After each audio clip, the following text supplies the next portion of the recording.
Let's start by finding the matching color. I'm picking out this purple section that matches the designer's plan. It's in the lower left corner, the lower left part of the center circle. What we'll do now is fill it in with purple thread. Let's grab this tool from the kit. It's called a pin. We'll use the pin and thread together to fill this section. Alright, this thread comes in one long continuous strand. When we use it, we'll cut it into smaller pieces. Okay, let's thread the needle first. Drape the thread over your finger. Then find the eye of the pin. Place the eye right over the thread. Gently wiggle it left and right. That'll catch the thread. Pretty neat, right?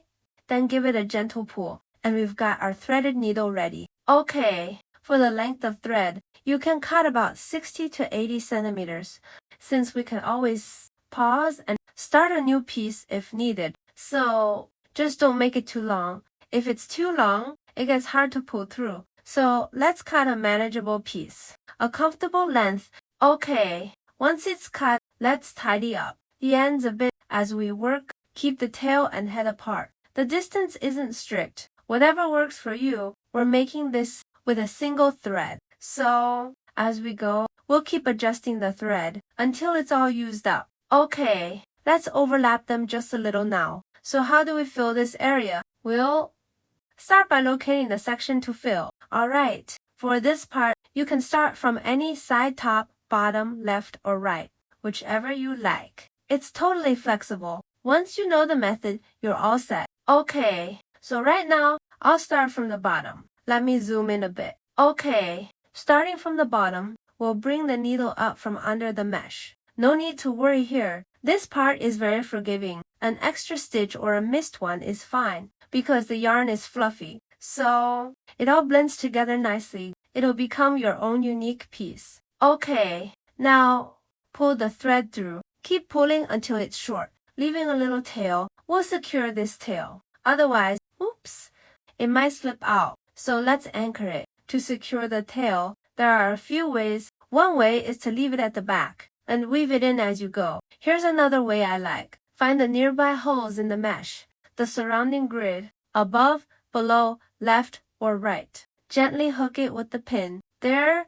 Now the tail is on top. The length isn't strict. Then tie a small knot. You can also skip the knot if you prefer. Just follow what feels right. We just want it held in place on the mesh. Okay, next, our goal is to fill the white area. We can outline it first, then fill the middle or work row by row. The way to do it is to go stitch by stitch closely, or you can move. Let's start with the outline. Come up 1, 2, 3 squares up, then go down through the third hole. Later, come back up through the second one. Okay, let's keep repeating this. Okay, go down through the third hole again, then come up through the second. Don't worry about this little tail. We can tuck it in later. We can press it down later. You can do it now or later. It's really up to you. Tuck it whenever you like. It's very flexible. Okay, now we've finished one stretch. Again, up 1, 2, 3 squares. Go down through the third hole, then back one hole, and come up again.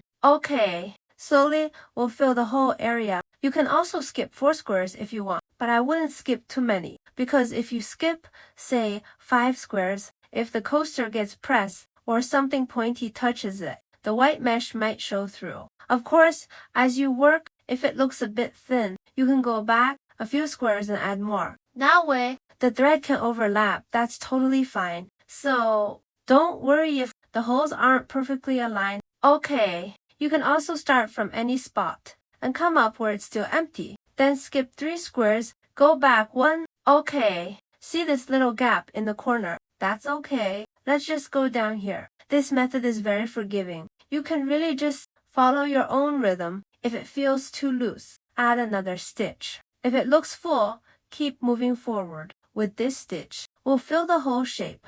Feel free to play some music or call someone you like while making this coaster. Okay, we'll keep using this method until the whole area is filled. Okay, just make sure the stitch you come up with isn't the same one you went down with. We'll jump around to fill it all in. Okay, keep weaving up and down like this. Back and forth, up and down. Okay, just like that. Oh, we're almost done with this color. If you see a small gap, no worries. Just go back there and stitch over it again. Press it in place. Is this area filled now? Once this is done, we move to this spot. Okay, so when this part is full, how do we finish the thread? Flip it over. Then on the back, weave the needle in and out a few times like this. Then pull it through. Snip it. Okay, use the same method.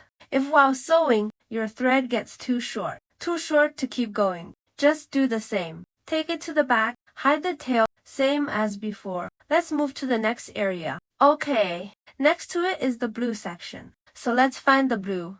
Coral fleece yarn. Use the same way as before. Place it over your hand. Wiggle the pin over it left and right. Pull the thread through. Same method. Cut a piece about 60 to 80 centimeters long. Then pull the short end. Keep the ends apart. How do we start this time? There are a couple of ways. One is to finish like we just did. Then keep going. Be gentle so you don't pull it through. We don't want it to show through, so gently catch the mesh and guide it through. Don't let it poke all the way through.